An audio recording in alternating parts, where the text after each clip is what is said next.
Саламатсызбы урматтуу телекөрүүчү. Бир апта бою өлкөдөгү жүз берген окуяларга сарсеп салчу апта маалыматтык программасын баштайбыз. Сиздер менен Абдумалик Базарбаев болом. Бул жумадагы маанилүү саясий жана тарыхый окуялар менен коштолду. Бул аптада эл сүйүнүштүү кабарды укту. Жакшылык Кыргызстанда 7 миллионунчу наристе төрөлдү. Өлкө башчысы Садыр Жапаров ымыркайга өлкөнүн гүлдөп өнүгүшүн билдирген жакшылык деген ысымын ыйгарды. 7 жылдан кийин калктын санын 7 миллионго жеткирген ымыркай бүтүндөй өлкөгө жагымдуу маанай тартуулады. 7 миллионунчу жарандын депозиттик эсебине мамлекеттен 1 миллион сом которулду. Статистикалык маалыматтар көрсөткөндөй Кыргызстандын калкынын саны өсүп жатат. Акыркы жылдары республикада болуп жаткан демографиялык процесстер калктын санынын өсүшүнүн жогорку темпи менен мүнөздөлөт. Төрөлүүнүн жогорку деңгээли сакталууда. Бул калктын санынын көбөйүшүн камсыздайт. Бул жума Кыргызстан үчүн экономикалык маанилүү болгон темир жол долбоорунун негиздемесин каржылоо макулдашылды. Кытай жана Өзбекстан, Кытай, Кыргызстан, Өзбекстан темир жолу долбоорунун техникалык, экономикалык негиздемесин иштеп чыгууну каржылоого катышууга макулдук берди. Бул маалыматты Кыргыз темир жол ишканасынын жетекчиси Азамат Сакиев билдирди. Биринчи этапта Кыргызстан жалпы сумманын 20%-ын төгөт. Ал эми экинчи этапта Кыргызстан 10%-ын, Өзбекстан 30%-ын берет. Үчүнчү этапта Кытай 30%-ын төлөйт. Төртүнчү этапта ар бир өлкө бирдей үлүш туура келет. Азырынча негиздемени иштеп чыгууга канча каражат кетери белгисиз. Учурда Кыргыз темир жол ишканасы менен Кытай темир жол курулуш корпорациясынын ортосундагы келишимдин негизинде Кыргызстанга 160 адис келип, Нарын жана Жалал Абад облустарында жерлерде изилдөө иштерин жүргүзүүдө. Дипломатияны түшүнбөй убадага турбаган тажик тарап кайрадан кыргыз аскерлерине жала жапты. Кыргызстандын улуттук коопсуздук мамлекеттик комитетинин чегара кызматы Тажикстандын чегара кызматынын кыргыз тарапты айыптаган билдирүүсүнө жооп да кайтарды. Тажикстан чегара тилкесине аскерлерин жана техникасын топтоп октары ташып барып жалдамаларды даярдоо жана октары топтоого мечиттерди пайдаланып, ошону менен ислам баалуулуктарына да каршы аракеттенип жатканы аныкталган. Мындан улам УКМКнын төрагасы Камчы Экташиев Баткен облусунда Тажикстан менен болгон чегарадагы кырдаал боюнча кеңешме өткөргөн. Атайын кызматтын башчысы кабыл алынган чечимдер аткарылбаса Баткендеги күч органдары менен мамлекеттик органдардын жетекчилери керт башы менен жооп берерин эскерткен. Түрк мамлекеттер уюмундагы өлкөлөр бирдиктүү алфавит түзүү маселесин талкуулап жатат. Бул тууралуу Түркиянын Анадолу мамлекеттик агенттиги кабарлады. Бирдиктүү тил процессин тездетүү жана түрк мамлекеттердин жалпы алфавитке өткөрүү үчүн комиссия түзүлгөнү белгиленген. Анын курамына түрк мамлекеттеринин тил саясаты менен алектенген расмий структураларынан 2ден мүчө кирет. Комиссия бирдиктүү алфавит тууралуу докладты уюмдун аксакалдар кеңешине киргизет. Анын биринчи жыйыны Кыргызстанда өтөрүү жана датасы такталып жатканы айтылды. Түрк мамлекеттери уюмуна Кыргызстан, Азербайжан, Казакстан, Туркия, Өзбекстан кирет. Венгрия менен Түркменстан байкоочу өлкө катары турушат. Мүчө мамлекеттерде Кыргызстандан башкасы латын алфавитин колдонот. Кезекте бул аптадагы урунттуу окуялар менен таанышып алыңыздар. 17 октябрь дүйшөмбү Токмок шаарындагы мал базарда акчасын урдаткан карыя боюнча факт Токмок шаардык ички иштер бөлүмүндө катталып териштирүү иштери башталды. Социалдык тармактарда мал базардан 120 000 сом акчасын урдаткан аксакал боюнча видео чыккан. Ошол эле учурда кайдыгер эмес жарандар 115 500 сом акча чогултуп беришкен. Бул күнү Ош шаарында өзүнүн мурдагы аялын бычактап өлтүрүүгө шектүү кармалды. Шектүү 1990 жылы туулган жаран өзүнүн мурдагы аялын өлтүрүү максатында ал жашаган үйгө барып, аялды бир нече ирет денесине бычак сайып изин жашырып кеткен. Баткен районунун Карабаг айылында Тажикстандан аткезчилик жол менен 2 миллион 750 000 доллар алып кирген 4 жаран кармалды. Мыйзамсыз иштерге тиешеси бар деген шек менен Кыргызстандын 4 жараны камакка алынды. Бишкектин Көлмө конушунда номер 78 мектеп гимназиясынын жаңы корпусу ачылды. Жаңы корпусту ачуу аземинде Акылбек Жапаров шаарда мектеп жетишсиздиги чоң көйгөйгө айланганын айтып, буга байланыштуу 2022 жылы 16 мектеп куруу чечими кабыл алынганын белгилеген. 18 октябрь шейшембе Бириккен Улуттар Уюмунун баш ассамблеясы Кыргызстан демилгилеген тоолорду туруктуу өнүктүрүү боюнча жогорку деңгээлдеги кеңеш менен жыйынтыктоочу документин өзүнүн расмий документи деп жарыялады. Кыргызстандын демилгеси боюнча буунун баш ассамблеясынын 76-сессиясында 2022-жылды тоолорду туруктуу өнүктүрүү эл аралык жыл деп жарыялоо жөнүндө резолюция кабыл алынган эле. Министрлер кабинетинин төрагасы Акылбек Жапаров бул күнү Орусиянын коопсуздук кеңешинин катчысынын орун басары Олег Храмов менен жолугушту. Анда тараптар миграция жана маалымат чөйрөсүндөгү кызматташтыкты кеңейтүү маселесин сүйлөшкөн. Бул күнү АКШнын аскердик делегациясы иш сапары менен Баткен облусунда болду. Америкалык делегация менен эки тараптуу кызматташтыкты илгерилетүү талкууланган. АКШдан келген делегация тажик тараптын куралдуу кол салуусунан талкаланган айылдарды дагы көрүп чыккан. Ош шаарында бул күнү жумуш орундарын жана кесиптер жарманкеси уюштурулду. Жумуш издеген ар бир адам үчүн 50 ишкана бош жумуш орундарын сунуштады. Анда өнөр жай, курулуш, тейлөө, туризм тармагындагы 500 бош иш орундар көрсөтүлдү. 19 октябрь шаршембе Бишкекте кафелердин биринде мушташ болуп эркек киши көз жумду. Башында каза тапкан адам бардагы кыздардын бирине кол көтөргөн. Ал кыз жакындарын чакырып мушташ чыгып кетип, жыйынтыгында кызга кол көтөргөн киши алган жаракатынан жан берген. Пара алды деп шектелип кармалган мурдагы билим берүү жана илим министри Алмаз Бейшеналиев үй камагына чыгарылды. Бейшеналиев $62.500 өлчөмүндө пара түрүндө алган акчанын калган бөлүгүн өз ыктыяры менен кайтарып бергени кабарланган. Ноокат райондук сотунун сот аткаруучусу кармалды. Сот аткаруучу $500 акча каражатын талап кылып 14.000 сом алып жаткан учурда атайын кызмат тарабынан колго түшүрүлдү. Баткен облусунун Борбордук айылында Тажикстандан аткезчилик жол менен алынып келинген 2160 бөтөлкө Ягуар алкоголдук ичимдиги кармалды. Кылмышка шектүүнүн бири колго түшсө, экинчиси Тажикстандын аймагына качып кеткен. 20 октябрь бейшембе Таластын Бакаята районунда автокырсыктан ичиндеги жубайлар машинасы менен кошо өрттөнүп кетти. Кырсык Тарас Талас Суу Самуруна жолунун 168-чакырымында болгон. Ош шаардык ички иштер башкармалыгы кыз ала качууга шектүү катары 4 кишини убактылуу кармоочу жайга киргизди. Шектүүлөр 15 жаштагы өспүрүм кызды ала качып бараткан жеринен кармалган. Кыргыз-өзбек чек-арасы боюнча видео кайрылуусу үчүн оппозиционер саясатчы Азимбек Бекназаров суракка чакырылды. Кайрылууда Азимбек Бекназаров Кыргызстан тарапка өттү делген Ала Бука жана Аксы районундагы жерлер башынан эле кыргыз тараптыкы болгонун, жергиликтүү тургундар кайсы жерлер өткөндүгүнүн кабары жоктугун айтып чыккан. Мамлекет башчысы Садыр Жапаров бул күнү кыз келиндер күрөшү боюнча улуттук курама команданын заманбап залын ачты. Эркин күрөш боюнча кыз келиндер улуттук курама командасынын башкы машыктыруучусу Нурбек Изабеков, спортчу Айсулуу Тыныбекова, Айпери Медет кызы жана Мерим Жуманазарова президентке ыраазычылык билдирип, 2024-жылы Олимпиада оюндарында алтын медаль тагынууга убада беришкен. 21 октябрь жума авиациялык колледждин курсанттарын машыктыруу учурунда учак кулап, эки курсанттын биринин абалы оор. Кырсык Токмоктун жак абелинде Аль Чарба авиациясынын аэродромунда болгон. Машыгуу үчүн колдонулуп жүргөн эки орундуу Бристол учагы учуп баратып кулап түшүп күйүп кеткен. Кыргызстандын министрлер кабинетинин төрагасы Акылбек Жапаров Ереван шаарында өтүп жаткан Евразия өкмөттөр аралык кеңешинин тар курамындагы жыйынына катышты. Акылбек Жапаров мындай оор кырдаалда бирикме өз ара соодада тоскоолдуктарды жоюу жана анын жол жоболорун жөнөкөйлөштүрүү аркылуу жарандардын жашоо сапатын жакшыртышы керектигин айткан. Ош шаарында чет өлкөдө билим алуу аталышындагы эл аралык билим көргөзмөсү уюштурулду. Экинчи ирет өтүп жаткан көргөзмөгө Европа өлкөлөрү баштаган 40тан ашуун университеттердин өкүлдөрү келди.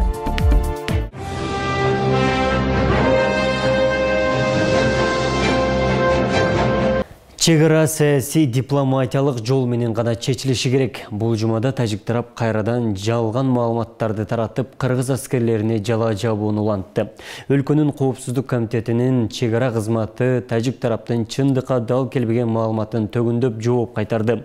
Окоп казып, курал ташып жатышкан тажик тараптын соңку аракетинен кийин атайын кызматтын башчысы Камчык Ташиев чек-арадагы кырдаал боюнча кеңешме өткөрдү. УКМК төрагасы Ташиев кабыл алынган чечимдер каралбаса Баткендеги күч органдары менен мамлекеттик органдардын жетекчилери керт башы менен жооп берерин эскертти. Ал ортодо жогорку кеңеш чек аралаш айылдарынын тургундарына курал берүү тууралуу мыйзам долбоорун дароо 3 окууда кабыл алды. Коомчулукта кызуу талкууланып жаткан чек ара маселеси боюнча президент Садыр Жапаров кабар маалымат агенттигине маек куруп, анда кыргыз-өзбек чек ара маселеси боюнча түшүндүрмө берди. Апта аналитикалык программасынын коногу тарых илимдеринин кандидаты, доцент, саясат талдоочу Жолдошбек Бөтөноев агай болмокчу. Саламатсыз багай, студиябызга куш келипсиз. Ошол дароо эле суроо өтсөм, соңку чек арадагы окуялардан кийин дипломатиялык сүйлөшүүлөр кандай натыйжа берип жатат? Өзгөчө ушул Астанадагы 3 өлкөнүн лидеринин жолугушуусун эске алганда. Эми акыркы ошол жолугушуу Астана шаарындагы абдан жанагындай бир катуу эмоциялар менен, кекетүү, коркутуулар менен, тирешүүлөр менен өткөндүгүн бардык маалымат каражаттары айтып чыгышты. Чындап эле бул 2 жылда 2 жолу чоң кан төгүү, мурункусунда 40-ка жакын адам өлсө, кийинкисинде 60-тан ашык адам каза болду, канча жүздөгөн адамдар жарадар болду. Бул 2 президент, бул 2 элдин падышасы да ошолордун да кол алышып учурашпай, Путиндин арачы болгонго аракет кылгандыгы, албетте Орусия тараптан өзүнүн кызыкчылыктары бар. Илгертен эле булар конфликтти чыгарышып, кайра конфликтти жөнгө салууга жардам беребиз деп жакшылык кылган түр көрсөтүп, өздөрүнүн кызыкчылыктарынан аткарып алганга жетишип келгенде, бул жолкусунда деле чындап эле Орусия мурдагы союздаштарынан кол жууп баратканы көрүнүп атат да. Ошол эле мисалы Грузия, ошол эле Украина, эми Прибалтика өлкөлөрүн айтпай эле коелук. Азыркы күндөгү Армениянын наразычылыгы, ошо Азербайжан менен Армениянын ортосундагы конфликттен улам Армения дагы наразы экендигин, ошол эле ОДКБнын айланасындачы. Ошондой эле маселе Кыргызстан менен Тажикстандын ортосундагы акыркы 2 жылдагы 2 чоң кан төгүү менен коштолгон саясий кризис, конфликт. Биз дагы белгилүү деңгээлде ОДКБга, анын СНГ, биз бир топ организацияларда чогуубуз да, мына ШОСто, Евразесте, ОДКБда, мисалы СНГда дегендейчи.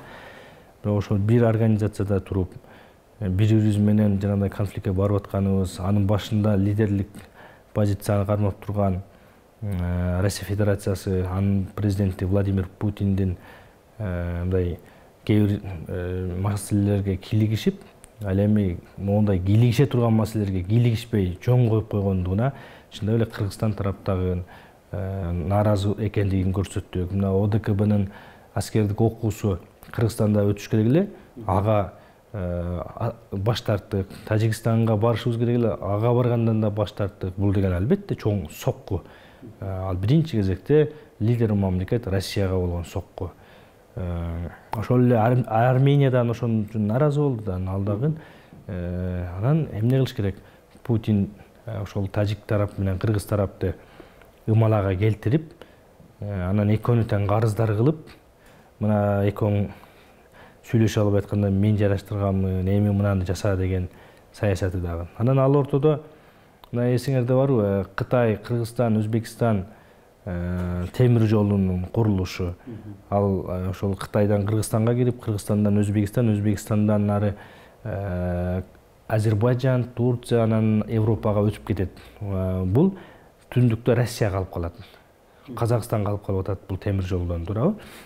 Албетте ага дагы жини келди Путиндин. Убагында буга Атамбаев мен кол койгон эмесмин деп айтпадыбы? Мына Орусия менен конфликттин чыгышынын да бир себеби ушунда деди.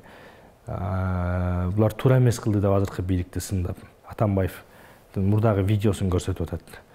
Азыркы бийлик ошол Атамбаевдин мезгилинде, ага чейинки бийликтердин мезгилинде кол койбогон, ошол мезгилде чечилбеген маселелерди булар кол коюп, чечип аткандыгы албетте Россияга жакпайт. Атамбаев эмне үчүн кол койгон эмес? Атамбаев бул пророссийский лидер болгон. Бакиевди ошо Россиянын аралашуусу менен отставкага кетирип, анын ордуна Атамбаевдик бийлик келген да. Ошол эле мезгилде Кыргызстан Россияга жакпай калганда себеби кече тажик президентине орден ыйгарып атат, атайын баягы 70 жылдык юбилейиндечи мына деп. Эмомали Рахмон кайсы эрди күчүн алыш керек эле деген сөз. Кыргызстанга 2 жолу бастырып кирип кол салган үчүн алдыбы?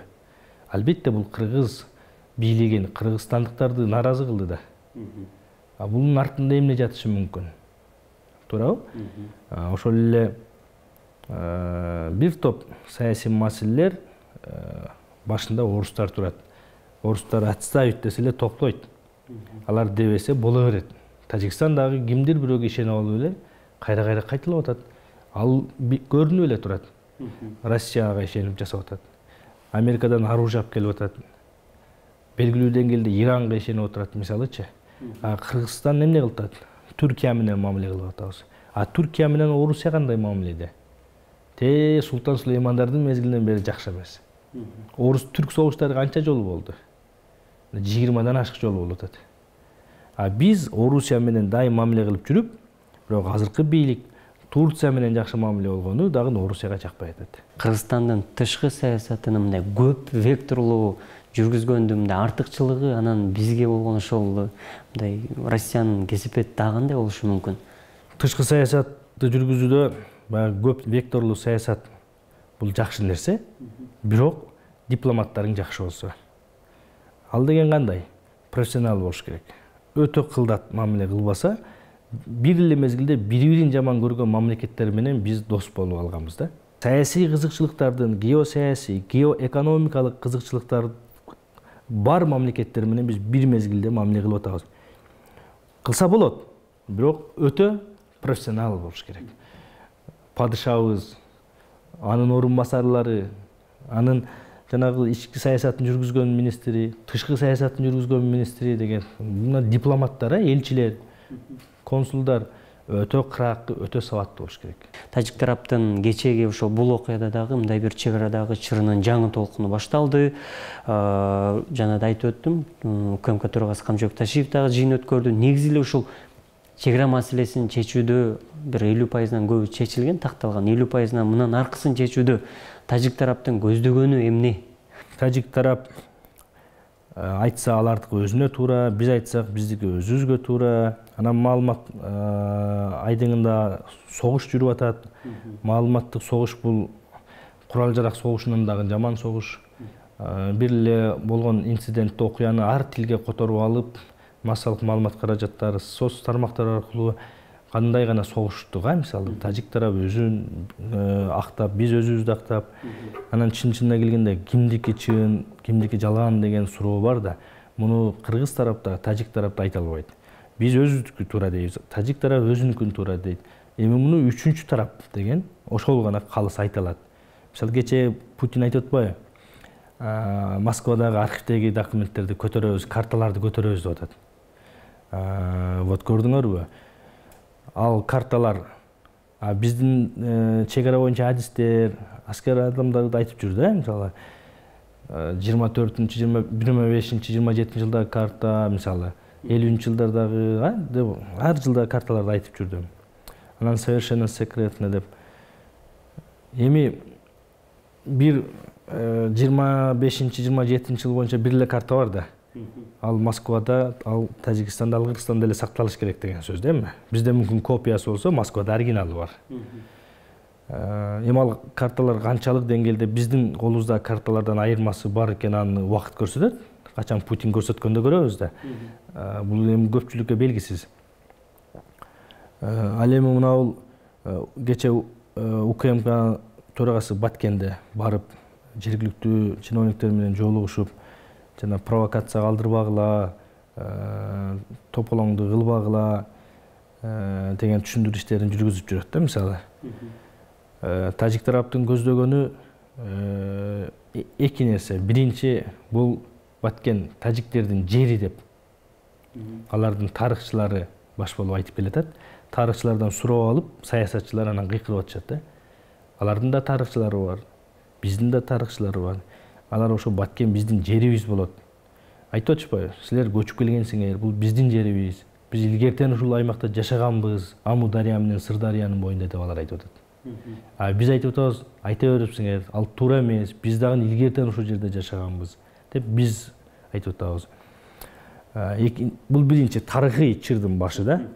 Экинчи маселе, Варухка коридор ачыш керек. Варух менен Исфараны туташтырыш керек. Ал жана Головной аркылуу Аксай суусун бойлоп, Капча айылын бойлоп келип туруп Исфарага кирип кетет. Ал кирип кеткенде 4 көчөдөн өтүш керек деген сөз. Хожало деген айылдар менен туташып өтүп кетиш керек. Ошондо биз Баткен районунан Лейлек районуна өтө турган жол биз жолубуз жабылат деген сөз. Ал мындай Варухтан келип туруп Исфарага бириккенде биз ошол жерден өтүшүбүз керек. Ошого мажбур болобуз. Болбосо жерден өтпөйбүз дей турган болсок, анда Варухтун түштүк жагынан, ал деген үстүнөн тоолордун аралатып жол салып өтүшүбүз керек. Биз тажиктердин территориясын кесип өтпөйбүз дей турган болсок, анда Варухтун түштүгүнөн өтүшүбүз керек. Үстү бирок картада түштүк болуп эсептелет. Ошо түштүгүнөн тоолордун арасынан жол салып өтүшүбүз керек Лейлекке. Ал канча километр алыска турат, кыйынга турат, ал бизге гана зыян. Анан өзүбүздүн жерди берип таштап атпайбыз, эң башкысычы. Өзүбүздүн ошол жердеги 4 көчөдөгү жанагы Көкташ деген айыл кетип атпайбы. Биз Самаркандке барыш үчүн да Варухтун үстүнөн айланып келишибиз керек болуп атпайбы. Бул өзүбүздүн жерибизди өзүбүз анклав кылып алабыз деген сөз да. Тескерисинче Варух деген бул биздин территориянын ичинде турган жер. Алар бизге салам айтып, биздин маанайыбызга карап мамиле кылыш керек. Эгерде биздин бийлик ошону жасай алса.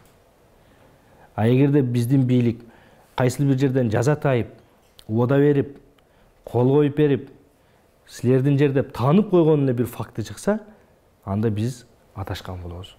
Азыр ошол жанагыл кече президентибиз оондо сүйлөп тажик тарапту күнөөлөдү го. Анан Тажикстандын тышкы иштер министри чыгып, бизди күнөөлөдү, туурабы?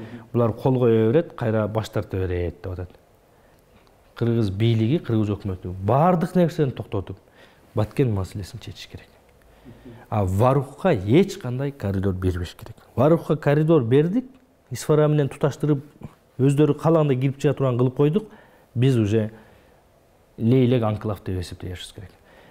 Үстүнөн өтүшүбүз керек болот. Мындай айтканда, Варухтун үстү картада түштүк жагынан өттү, ал бизге абдан чоң чыгым. Канча тоону, ташты аралап жол салыш, ал өлүм. Анан алар коридор кылып алгандан кийин 1 метр, 2 метрден жылы бериши мүмкүн. 1 метр жылдырып зым тартып, да 1 метр жылдырып зым тартып, баягы коридор туурасы 2 метр болсо 4 метр, 8 метр болуп эндүү кылып бериши мүмкүн. Вот ошол маселелер чындап татаал. Биз эми Ошто, Бишкекте отуруп алып, мен кээде жиним келет да, ошо Бишкекте отуруп алып, эксперт болуп, чек-араны сүйлөп, бир жолу ошо Баткенге басып барбаган, Аксай, Көкташтарды көрбөй эле, анан адан будан телевизордон, интернеттен көрүп алып анан оюн айтып коюп атышпайбы? Ал туура эмес да. Кыйынсыңбы? Бар ошо жерге. Социалдык иликтөөнү жүргүз, көзүң менен көр, ошо жолдон бас, өт, элдин оюн ук, анан сүйлө. Анан бийликти сында, анан оппозицияны сында. Жөн отуруп алып эле анан өзүңдүн логикаңа салып туруп эле диванный эксперт болгондор көбөйүп кетти да чындыгындачы. Ошон үчүн мына бул даярдык аракеттерин көрүп атат, окоп казып атат, мечиттин ичине оружияларды ташып атат тажик тарап деп атат, кыргыздарды дагы алар күнөөлөдү, оор техникаларын алып чыккан жок, даярданып атат деп. Анан билбейм. Биз өзү аскердик сыр, мамлекеттик сыр деген нерселерди колдон келишинче жакшы жолго салсак болот. Мисалы канча техника албайлык, бирөөдөн бир пистолет алсак дагы ошону социалдык тармактарга чыгарбаганыбыз жакшы болот деп ойлойм да мен. Мүмкүн туура эместир. Биз баардык нерсени алганыбыз алгандай көрсөтүп атабыз да. Аны ал тиги наркы тажик тарап болобу, же башка тарап болобу, алар өзүбүзгө кайра контр аргумент катары колдонуп атат да. Казакстан, Тажикстан мененчи. Ушул нерселердин баардыгы ошол биздин жетекчилердин, биздин дипломаттардын эмгеги да. Эгер жакшы саясат болсо, жакшы иш болот.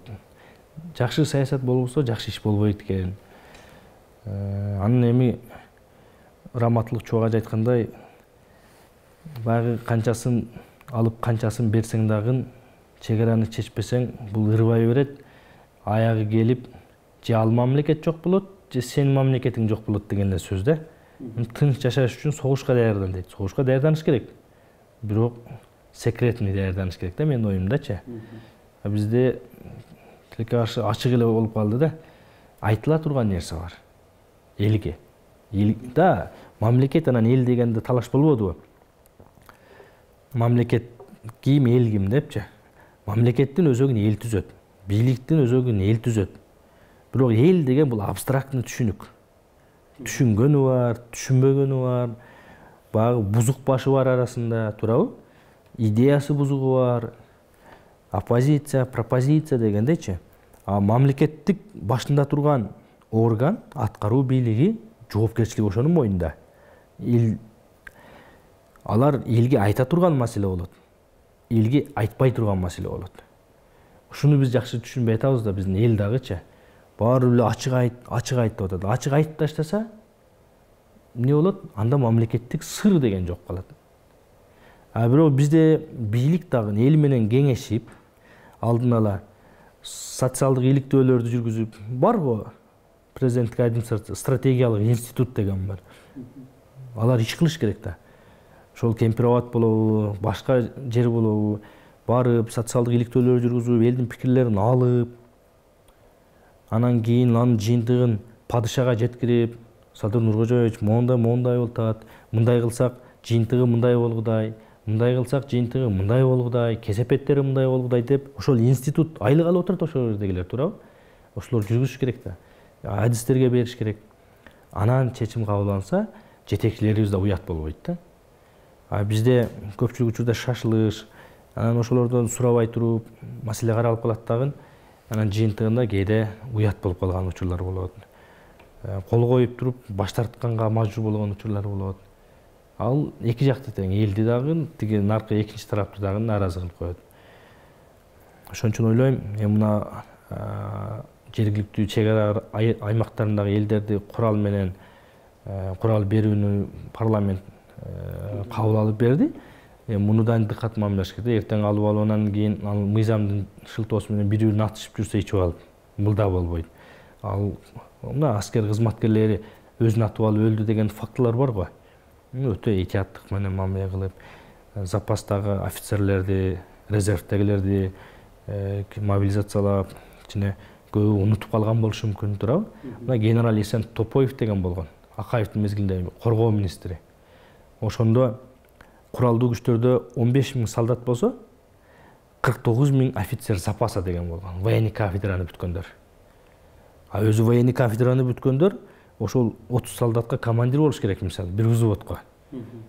А эми элестет, солдат наоборот офицерский составга командир боло турган болуп атат да, мындай айткандачы. Ал кайсы немеси үчүн генерал армия деген звание алган, түшүнбөйсүң. Мындай аскердик реформа, аскердик сыр, мамлекеттик сыр деген нерселерди өтө этият кылбасак, анан чындап эле блогер болобу, журналист болобу, оппозиция жөнөкөй элби, ал да кичине тизгинди тартышыбыз керек, чындапчы. Кой. Значит, айтпай турганын дедиби, анда мейли айтпай эле койсун. Айта турганды айтсын. Анан эми азыр сүйлөдүң эле дүйнө уга турган болуп калды да азырчы. Мурдагыдай газетке чыгып анан ал бир жумада айылга жеткичек эле, азыр ушул жерде сүйлөгөнүң ушул жерден кетип атат. Түз эфир дегендер, туурабы? Анан мамлекеттер менен мамилебизди өтө этияттуу болсак, мына азыр Кемпироват маселеси же Өзбекстан менен мамилебиз мындан ары жакшы болот, же Өзбекстан менен да мамилебиз бузулуп коюшу мүмкүн да. Ушул эле Кемпироват. Бузулуп калса кимге зыян, жакшы болсо кимге пайда? Эл да ойлонуш керек да. Бийлик да ойлонуш керек. Тажикстандын УКМКсы Кыргыз тарап ок атуучу позицияларды даярдап, Тажикстандын авам эркиндигин бузуп жатканын айтып чыкты. Ал эми Кыргызстандын чегара кызматы бул маалыматты төгүндөдү.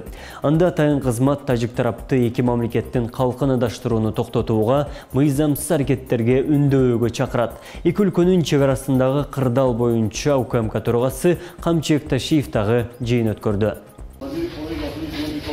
УКМКнын чек ара кызматы Тажикстандын чек ара кызматынын кыргыз тарапта айыптаган билдирүүсүнө жооп кайтарды. Буга чейин Тажикстандын УКМКсы кыргыз тарап ок атуучу позицияларды даярдап, аскердик техникаларды тартып, Тажикстандын аба мейкиндигин бузуп жатканын айтып чыккан. Кыргызстандын чек ара кызматы бул маалыматты төгүндөп, өз кезегинде билдирүү таратты. Аны менен катар УКМК тажик тарапты эки мамлекеттин калкын адаштырууну токтотууга, мыйзамсыз аракеттерге үндөбөөгө чакырат.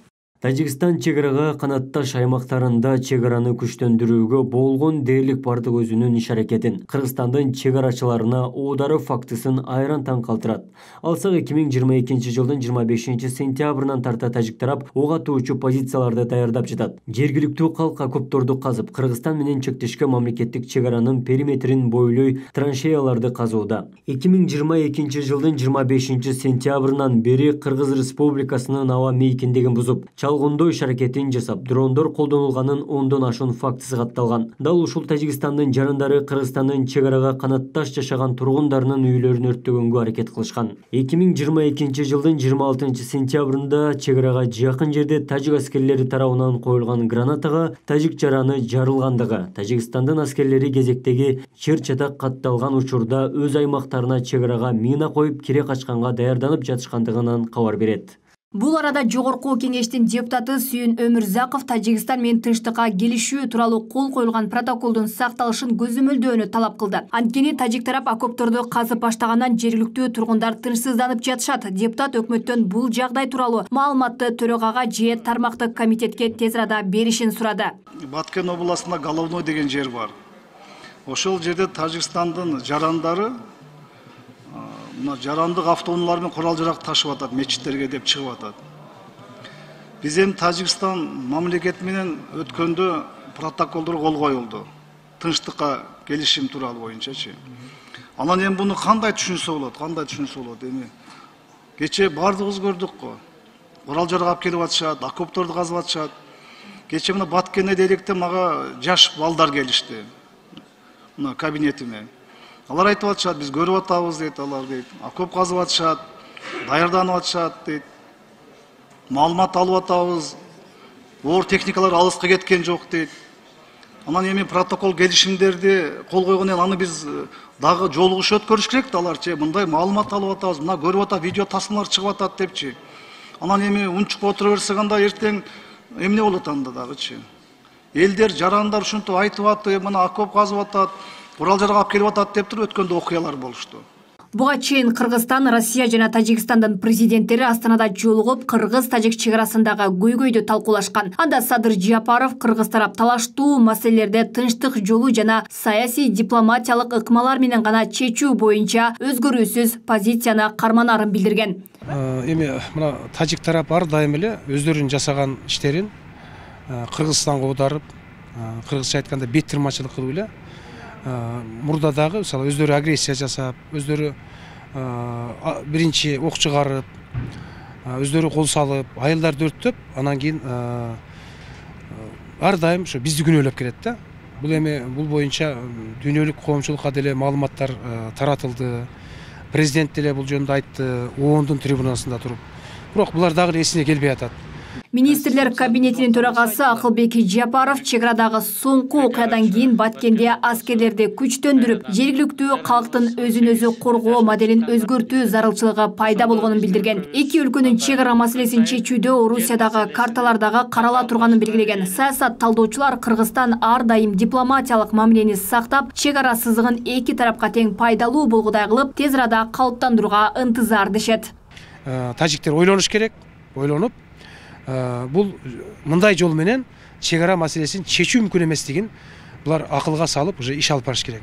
Болбосо өздөрүнө жасашат, өздөрүнө мурда биздин эл сабырдуулук кылып, биздин бийлик дагы сабырдуулук кылып, эми дипломатиялык ушундай жол менен чечели, коңшубуз, алакка катышыбыз бар деп, мүмкүн болушунча биз бул отту мындай күч алдырып, алоолонтуп кеткенге жол берген жокпуз. Кыргыз-тажик чек арасындагы соңку куралдуу кагышууда Кыргызстандын курман болгон 63 жаранын 48 аскер кызматкерлери, 15 жергиликтүүлөр, андан тышкары 206 киши ар кандай жаракат алды. Анын 145 жоокерлер, 60 карапайым адамдар. Алмагүл Эркебагызы, Белек Мусаев, Ош ТВ. Улуттук коопсуздук боюнча мамлекеттик комитетинин төрагасы Камчыбек Ташиев 21 октябрда Баткен облусунда күч түзүмдөрүнүн мамлекеттик мекемелердин жетекчилери менен жыйын өткөрдү. Ташиев чек ара аймактарында жаралган көйгөйлөр саясий дипломатиялык жол менен сүйлөшүүнүн негизинде чечилиши керектигин айткан. Чек ара маселеси эки мамлекеттин кызыкчылыгын көздөйт. Ошондуктан буга байланыштуу ар кандай даражадагы чиновниктер дагы, катардагы жарандар дагы чек арадагы кырдаалдын курчушуна өлгө боло турган шашылыш билдирүүлөрдү жасабашы керек. Бүгүнкү күндө барыбызга, Кыргызстанга да, Тажикстанга да тынчтык, стабилдүүлүк эки мамлекеттин туруктуу өнүгүүсү керек деген Ташиев.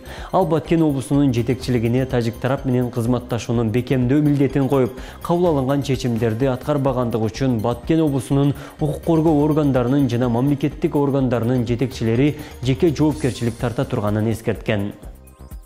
Жогорку кеңеште чек аралаш айылдардын тургундарына курал берүү тууралуу мыйзам долбоору колдоо тапты. Аталган мыйзам долбоор өлкөнүн чек ара аймактарын коргоо жана коргонуу жөндөмдүүлүгүн арттыруу максатында иштелип чыккан. Мындай жагдайга чек арадагы соңку окуялар негиз болгон. Парламентте чек аралаш айылдын тургундарына курал берүү мыйзамы 3-чү окууда кабыл алынып колдоо тапты. Мыйзам президент кол койгондон кийин күчүнө кирет. Демилгечилердин айтымында чек арага чектеш жашаган элдин талабынан чек арадагы акыркы окуялардан улам бул мыйзамды иштеп чыгуу зарылдыгы келип чыккан. Мыйзам долбооруна ылайык чек арага канатташ жашаган элге курал берүү процедурасы жөнөкөйлөштүрөт, анын жол жобосун Ички иштер министрлиги иштеп чыгышы шарт. Аталган долбоор буга чейин парламенттин 5 комитетинде каралган. Аны жогорку кеңештин 81 депутаты демилгелеген. Демилгечилердин бири Марлен Маматалиев өлкөнүн чек ара аймактарын коргоо жөндөмдүүлүгүн арттыруу максатында иштелип чыкканын айтат. Бир мамлекет менен согушабыз, жолбосом басып барабыз деген ниетибиз жок. Биз болгону бул мыйзамдын негизгиси ушул коргонуу максатында биз кылып атабыз. Анткени бизде толук буга негиз бар. Ички иштер күч органдарынын атайын өзүнүн тизмеси менен, алардын буйруктары менен берилет. Анан берилгенде дагы бул үйүн алып баралып үйүнө койбойт, аны атайын тийиштүү жерлерде кармала турган. Анан буларды дагы тизмесин аныктагандан кийин алар менен ар кандай бир машыгуулар өткөзүлүп турат да. Бул Баткен облусундагы жана Алай Чоңалай райондорундагы чек ара тилкелерине жакын жайгашкан аймактагыларга тиешелүү экени айтылды. Чек арага чектеш жашаган элге тышкы коркунуч жаралган учурда мергенчилерге атайын даярдыктан өткөн жарандарга курал колдонуу укугу берилет. Бул мыйзамды кабыл алуу менен биз өзүбүздүн күч органдарыбыздын күчү жетпей атат дегенди билдирбейбиз. Жок, тескерисинче биз аларга кошумча жанагындай эле эвакуация болгон учурларда көрүп атасыздар го, салык тармактарда элдер эвакуация болсо аларга ок атылат. Мына ушундай учурларда айрым ошол жөнөмү бар, жолбосо мындай мергенчи болгон өзүбүздүн жарандарыбызга курал берүү маселеси каралды. Өлкөдө чек ара чырында адам өлүмү менен коштолгон окуялар күн алыс катталып турат. Мындан улам чек ара тилкесинде жашаган тургундар курал берүү маселесин бир нече ирет айтып келишкен. Деген менен бул жагдай мыйзам менен бекитилген эмес. Эми мунун эки тарабы бар да. Биринчи тарабы туура эле болду. Эл мурда эле кызыгып жүргөн ошол чек арадан кол салганда оружиялары жок адамдар өлө баштады, кыйналышты, туурабы? Бул туура каралды азыр жогорку кеңеште. Мунун туура эмес жагы бул оружие барып бирөөнүн колуна түшүп калбаш керек. Мен айтканым бир терс адамдарга бар, атайын куралды күтүп жүргөн адамдар бар. Бирөөдөн атып коюшу мүмкүн, өч алып коюшу мүмкүн, ушулар бар. Кыргызстанда курал колдонуу тартиби атайын мыйзамда каралган. Куралга ыктыярдуу ээлик кылууга жол берилген мыйзам 1999-жылы кабыл алынып, акыркы жолу 2021 жылы өзгөртүүлөр жана толуктоолор киргизилген. Шарттар бар. Ошол эле мезгилде курал жөнүндө мыйзамдын 15-беренесинин талаптарында көрсөтүлөт. Куралды алгандан кийин Кыргыз Республикасынын жараны алгандан кийин ал 5 жылдык мөөнөткө чейин уруксаты берилет деп туруп. Куралды алгандан кийин ички иштер бөлүмү тарабынан берилгенден кийин алардан каттоо өтөт. Каттоо өткөндөн кийин ал куралды кандай пайдаланып атат, анын огу, гильзасы пайдаланды, пайдаланбады, ал жерге отчет берип туруш керек. Бул мыйзамда так көрсөтүлгөн. Эгерде ар 5 жыл сайын мөөнөтү келгенде ал куралды пайдалануу жана иштетүү боюнча дагы узартып турат. Мыйзам күчүнө кирсе керектүү учурда президент аскердик абал киргизбей туруп эле жарым-жартылай мобилизация жарыялай алат. Ага ылайык мобилизациялык даярдык жана мобилизация жөнүндө Кыргыз Республикасынын жарандарынын жалпыга бирдей аскердик милдети жөнүндө, аскердик жана альтернативдик кызматтар жөнүндө, курал жөнүндө жана чек ара ыйгарым укуктуу өкүлдөрү жөнүндө мыйзамдарына өзгөртүү киргизилет. Алмагүлерке Багызы, Бектур Мойдонов, Ош ТВ. Бул жума коомдун колдоосуна алынган Сара 02 учкучсуз аппарат боюнча Коргоо министри Бактыбек Бекболотов 19 октябрдагы маалымат жыйында журналисттердин суроосуна жооп берди. Ал Кыргызстан учкучсуз аппаратты чогултканын четке какканда тастыктаганда жок. Кыргызстандын ичинде көп нерсе өндүрүлөт, мүмкүн жасалып жаткандыр. Биз кайсы жакта эмне кылып жатканыбыздын баарын айта албайм. Мен аскер адамымын, мамлекеттик сыр деген болот, дейт министр. Социалдык тармакта Кыргызстанды алгачкы жолу Сара 02 аталышындагы учкучсуз аппарат чогултулганы айтылып, анын тасмасы дагы тараган. Жашы жетелик өспүрүмдөрдү зордуктагандарды өлүм жазасына тартуу боюнча мыйзам долбоору кайрадан коомдук талкууда. Жаш кыздарга сексуалдык ырдык көрсөткөн педофилдердин кылмыш жоопкерчилиги буга чейин дагы көтөрүлүп, жаза күчөтүлгөн болчу. Соңку жылдары бойго жетелик кыздарды зордуктоо фактылары көбөйүп, сот жоопкерчилигинен жеңил кутулуп кеткен учурлар коомчулукту нааразы кылып келет. Мындан улам педофилдерге карата жаза оорлоп, өмүр бою эркинен ажыратууну мыйзамдаштырууну колдогондор көбөйгөн. Кененирээк кабарчыбыздын сюжетинде. Соңку жылдары балага өзгөчө өспүрүм кыздарга карата жыныстык зомбулук көрсөткөн окуялар тынымсыз катталып, жазадан жеңил кутулуп кеткен учурлар көбөйгөн. Мындан улам өспүрүмдөрдү зордуктап, мыкаачылык менен өлтүрүү фактылары системалуу мүнөзгө айланып баратканын айткан эл өкүлдөрү мындай кылмышка баргандарга катаал жаза колдонуу боюнча мыйзам иштеп чыккан. Жогорку кеңештин 61 депутаты өлүм жазасын киргизүүнү сунуштап, мыйзамды коомдук талкууга койду. Жашы жетелик кыздарга сексуалдык ырдык көрсөткөн педофилдердин кылмыш жоопкерчилиги буга чейиндагы оорлоп жаза күчөтүлгөн болчу. Педофилдердин ыплас аракети оор кылмыштардын катарына кошулуп, аюусуз мыйзам менен жазадан кутулуу амалына толук чекит коюлган. Деген менен зомбулук көргөндөр боюнча иш алып барган Ак жүрөк кризистик борборунун жетекчиси адилетсиз сот системасы менен өлүм жазасын киргизүү кооптуу экенин айтат. Бир ок деген сөз бар да. Себеби дегенде мындай да, эгерде ошол действительно жасалган адам ошол нерсени колу менен жасаганды мойну менен тартыш керек, сөзсүз түрдө. Бирок бизде ошондой мыйзам туура, так, өзүнүн угундай учурунда иштей алабы деген суроо кетет да. Кылмышты кылбаган адамдар жоопкерчиликке тартып калышы дагы мүмкүн деген нерсе кетет да. Бул өтө чоң кооптуу маселе, мындай болуп калбайт деп эч ким кепилдик кыла албайт. Бирок мен негизи ушул системада иштеген адам катары мен бул жогорку жазага абдан макулмун. Өзү негизи ошондой болуш керек.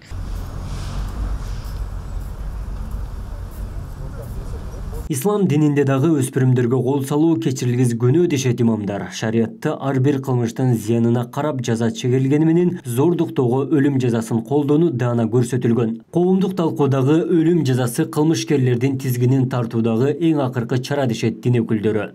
Биз ошол бүгүнкү күнү көтөрүлүп аткан өлүм жазасын мен туура деп эсептейм. Бул жеке менин пикирим. Анткени бүгүн биз мына ушул жамандыкты ушундай оор, катаал жаза менен коркутуп, мына ошону менен гана тыйбасак, бүгүн ушундай бир опусталдуу оор заманда биздин айтып койгон сөзүбүз же 1 жыл 2 жыл камап коюу менен бул чечиле турган маселе эмес. Шариятыбызда бул ар бир кылган кылмыштын жазасы бар. Мисалы айта турган болсо, колун уурулук кылган адамдын колун кесүү, мисалы да. Бир адамдын өлтүргөн болсо, аныга дагы бир инсандын өлүм жазасына тартуу бул бар маселе. Бирок бүгүнкү күндө биздин мыйзамыбызда бул каралган эмес. Биз светтик мамлекетте жашайбыз. Ошондой эле Өлкө башчысы Садыр Жапар педофилдерге жазаны күчөтүү мыйзамына сентябрь айында кол койгон. Анда кылмыштын мөөнөтү эскербейт жана психологиялык жактан оорлуу экени аныкталса да, катаал жазага тартылышы каралган. Педофилдерге аюусуз жаза көрсөтүлүп, мунапыс берилбейт. Кылмышкер 15 жылдан өмүр бою темир тор артында кармалышы бар. Өлкөдө өткөн жылы балдарга карата 3034 кылмыш катталган. Анын 500гө жакыны сексуалдык зомбулук болгон.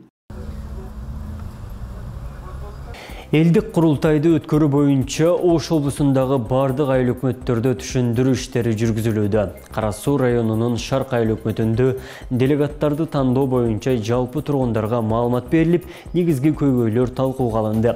Жергиликтүү тургундар бул жолку курултайда элдин үнү президентке жетет деген үмүттө. Элдик курултайга делегаттарды шайлоо боюнча жыйын бүгүн Кара Суу районунун Шарк айыл өкмөтүндө өттү. Жергиликтүү тургундар өз көйгөйүн президентке жеткирүү үчүн татыктуу делегатты тандоону пландап жатышат. Чогулгандар негизги 3 маселе боюнча токтолушуп, көйгөйлөрдүн чечилишин талап кылышты. Аны президентке жеткирүү үчүн татыктуу делегатты тандоо керектигин да белгилешти.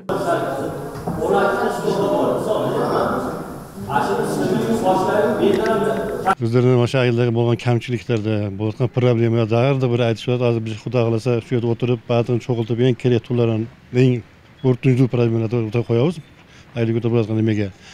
Анан өйқам өзімізге жараша, жақшы түшінген, айлы көтіп жақшы білген, проблеманы түшінген, келешекте елге қызмет қыладыған бір іштерді амалға ашып көрсін, делегаттар шақ жөнетіп Құда қаласа. Учурда элдик курултайды өткөрүү жана түшүндүрүү боюнча жыйындар өлкөнүн бардык аймактарында жүрүүдө. Шарк айыл өкмөтүндөгү жергиликтүү курултайды уюштуруу жана түшүндүрүү иштери айылдык кеңешке жүктөлгөн. Мындан улам жергиликтүү депутаттар көчө кыдырып түшүндүрүү иштерин жүргүзүүдө. Азыр администрация, өкмөттөр аралашпай атат. Бүт эмелерди айылдык кеңештерге берген. Биз айылдык кеңеште азыр уюштуруучу топ түзганбыз. Ар бир жооптуу депутат жерлерде жыйындарды өткөрүп атат. Өздөрүнүн элине карап туруп, азыр жергиликтүү курултайга делегаттарды шайлашып атат. Анан эң проблемный баягы курчун койгон проблемаларды 3төн көтөрүп чыгышып атат. Азыр ошолор регистрация кылып, протоколдор түзүлүп атат. Жыйындардан кийин азыр эми делегаттарды мандаттарын эми уюштуруучу топ даярдап берет. 5-ноябрда Маданият үйүндө бизде азыр эми жергиликтүү курултай. Бул жолку курултайдын эрежелери түп тамырынан өзгөртүлүп, жаңы жоболор киргизилди. Курултайдын мүчөлөрү президенттин кайрылуусун, спикер, премьер-министрдин баяндамаларын угат. Ошол эле учурда алар жергиликтүү бийликтин ишине кирише албайт. Жана алар өзүнчө жумуш орду каралган эмес. 1 жылдык мөөнөткө шайланып, жергиликтүүлөрдүн көйгөйүн президентке жеткирүү милдетин аткарат. Жергиликтүүлөр бул жолку курултайда элдин негизги көйгөйлөрү чечилет деген үмүттө. Бұл өте керек нәрсе бұл. Себебі политиктер, саясатчылар, депутаттар, бұят отырған бар, чиновниктер барлығы 50% өздерге қызықты нәрсе әрекет қылады. Көбірек елден емес қалып қалады. Бюджетте баяғында неме дейді, бюджетке қызыққандар көп болады. Ошончо елді өзіне пикир барғаны өте соңынан іш болады. Өте тура болады. Бізде баяғы демократик өлкө дегенге жарашат ошо. Ошондой болуш керек. Өлкө башчыбызга рахмат, туура жолго коюп тур. Элдик курултай 3 этапта өтөт. 1-көчө кварталдар боюнча тандоо, андан соң 5-ноябрда жергиликтүү курултайда делегаттар тандалат. 25 ноябрь күнү Бишкекте элдик курултай өтөт. Ага ар бир айыл өкмөттөн тандалган 2 делегат катышат. Алардын чыгымдары президенттин жана министрлер кабинетинин фондунан каржыланат. Исаак Туратбеков, Бектур Мойдунов, Ош ТВ. Ош шаарындагы жүргүнчүлөрдү ташууга 50 автобус кошулду. Жаңы коомдук транспорт 38 жүргүнчүгө ылайыкташып, заманбап тейлөө каралган. Автобустар шаардын чет жакасындагы 4 аймакка чыгат. Өзбекстандын өндүрүшүндөгү автобустардын ачкычтары айдоочуларга расмий тапшырылып, шаардыктарды тейлөөдөгү төлөмдөр толук электрондошуга өткөрүлдү. Каладагы жагымдуу иш-чарага биздин телетоптагы күбө болуп кайткан.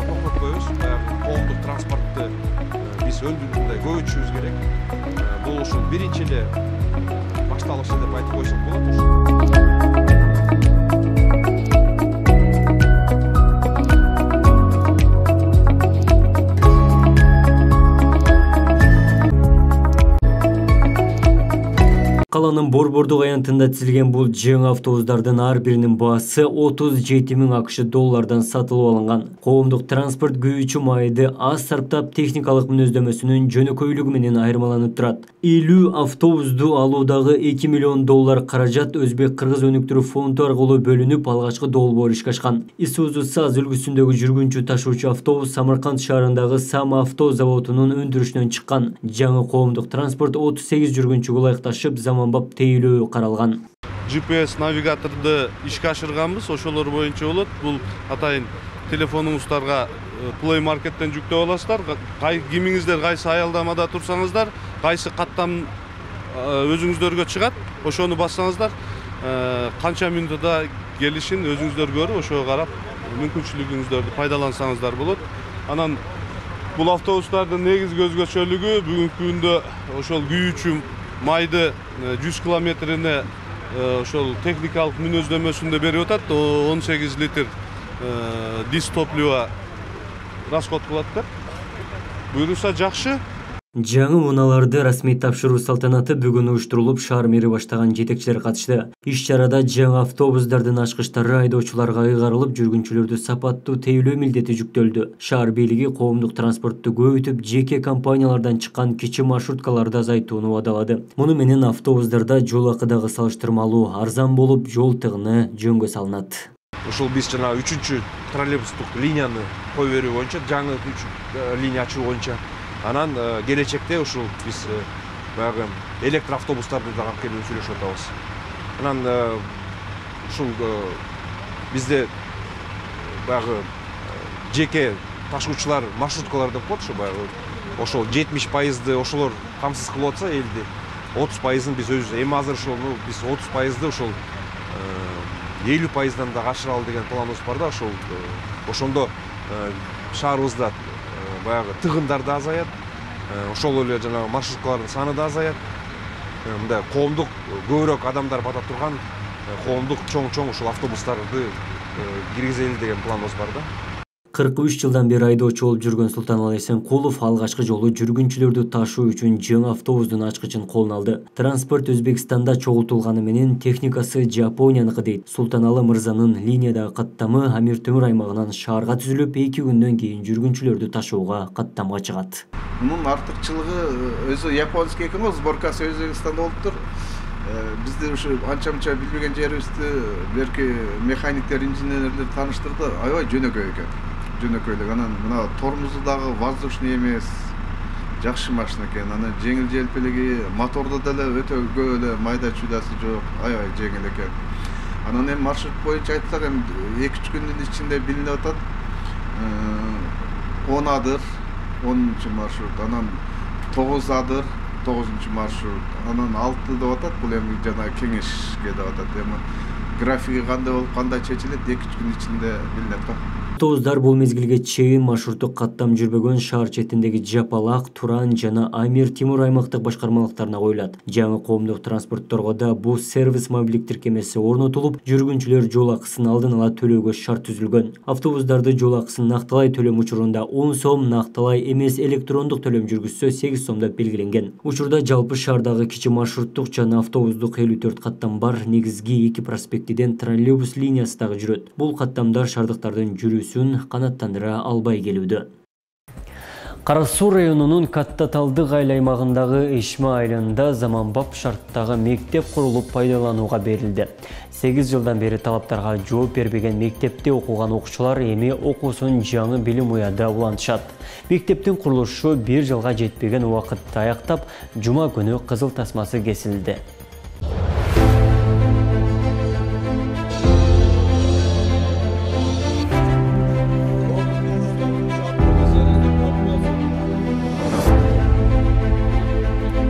Биринчиден ушул мектеп кут болсун, ак жолтой мектептерден болсун.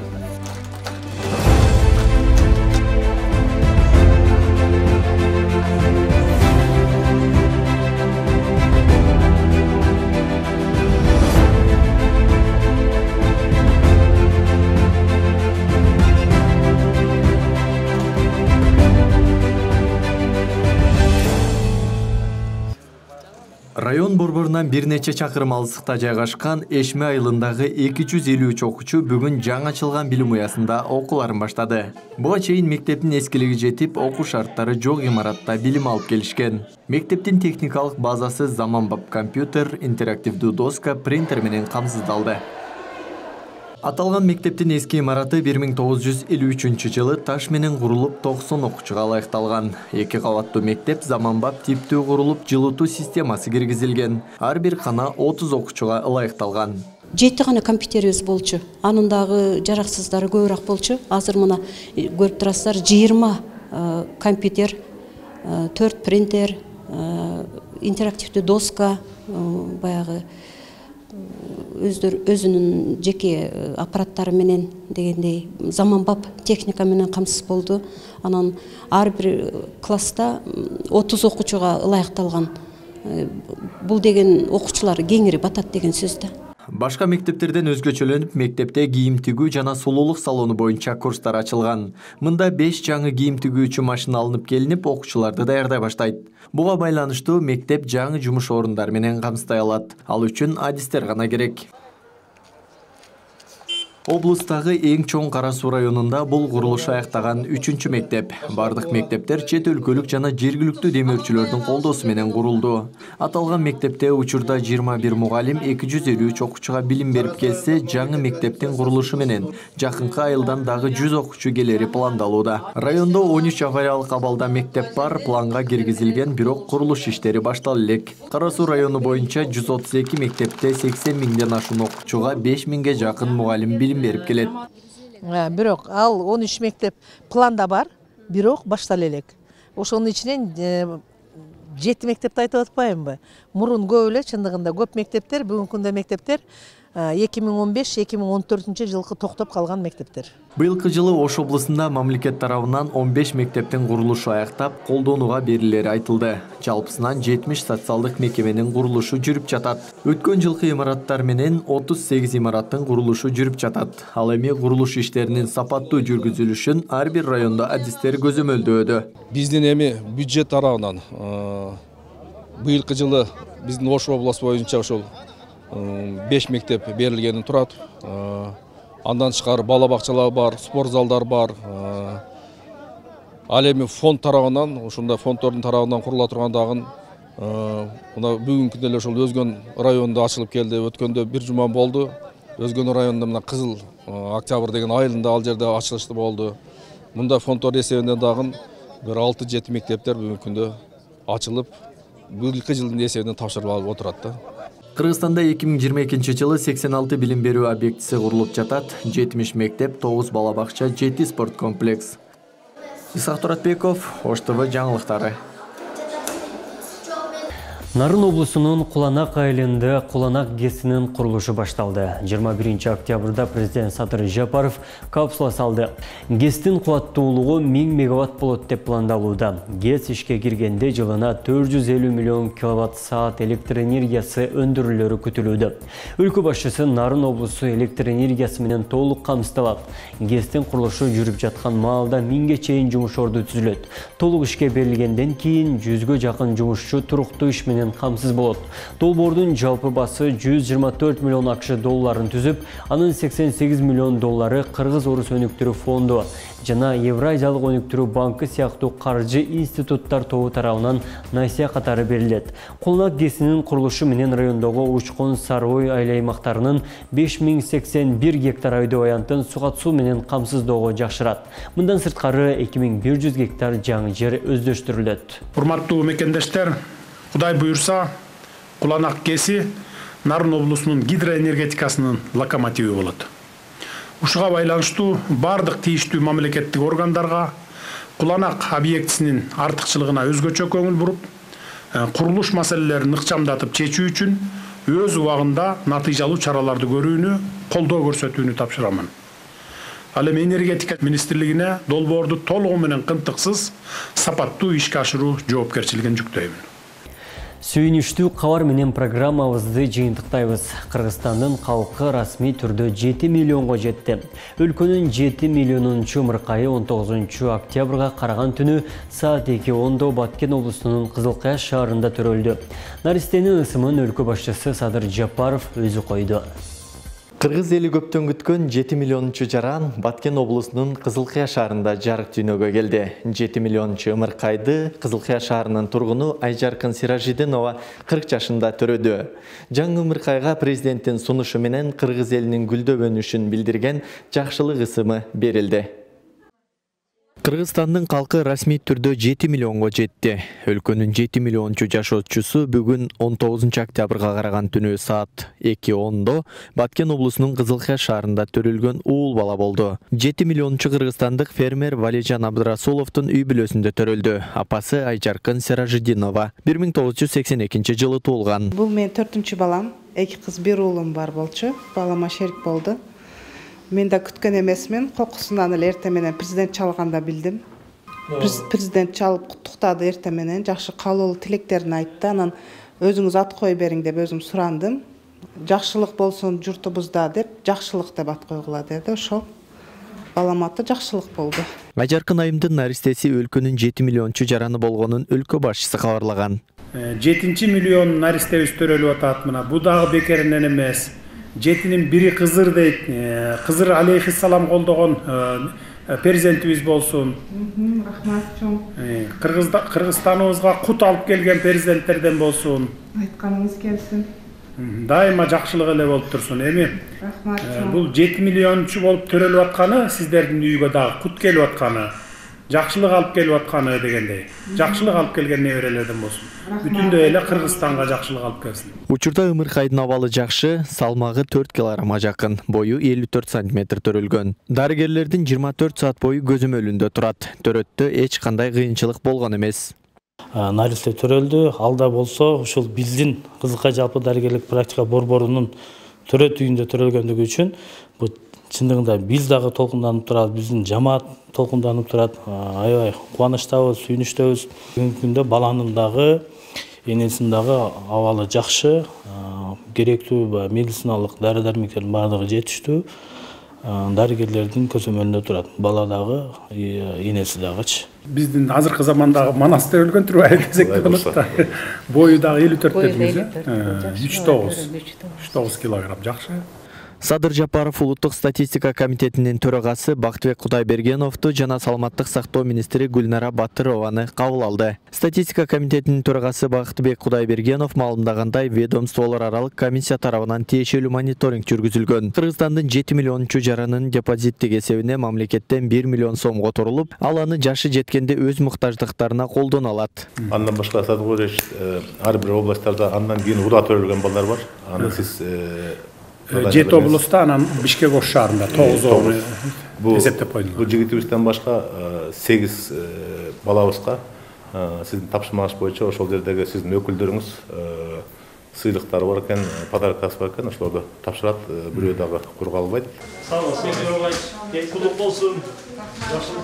7 миллиончу ымыркайдан жергиликтүү бийлик өкүлдөрү да кабар алууда. Баланын атасына жакынкы күндөрү 6 сотук жер тилкеси берүү пландалууда. Атасы менен сүйлөштүк, азыркы күндө атасы апасынын үйүндө турат. Ошого биз жергиликтүү бийлик, мындайча айтканда, ушул жакшылыктын атасына 6 сотук жер участкасын берели деп чечтик. Буюрса, жакын күндөрү комиссияда каратып, 6 сотук участканы чыгарып, ушул балдарга үйгө салганы жер участкасында беребиз. Кыргызстан калкынын 7 миллионго жеткирген ымыркайдын 20 октябрга чейин жарык дүйнөгө келерин алдын ала эсептеп чыгышкан. Кыргызстандык 6 миллиончу бөбөк Айлин Кожешова 2015 жылы 25 ноябрда Ош шаарында жарык дүйнөгө келген. Республика элинин саны 7 жылда 1 миллионго көбөйгөндүгүн бүгүнкү бөбөктөрдүн төлөлүшүнөн улам аныктоого болот. Исак Туратбеков, Ош ТВ жаңылыктары. Өлкөнүн 6 миллионунчу жараны Кожушева Айлин 2015 жылдын 25 ноябрында Ош шаарында 5 миллионунчу жараны Курамаева Тынчтыкбек 2002 жылдын 27 августунда 4 миллионунчу жараны Кайыпова Каникей 1985 жылдын 27 майында Ош облусунун Кара-Суу районунда төрөлгөн. Ошентип 7 миллионунчу жаран менен 6 миллионунчу жарандын ортосундагы айырма 7 жылды. 6 миллионунчу жаран менен 5 миллионунчу жарандын ортосундагы айырма 13 жылды. Ал эми 5 миллионунчу жаран менен 4 миллионунчу жарандын ортосундагы айырма 17 жылды түзгөн. Тарыхый тамыры терең кыргыз элинин саны жыл санап арта берсин деп мен сиздер менен коштошом. Жараткан жергебизге тынчтык, элибизге бакыт берсин, амандыкта жүз көрүшөлү.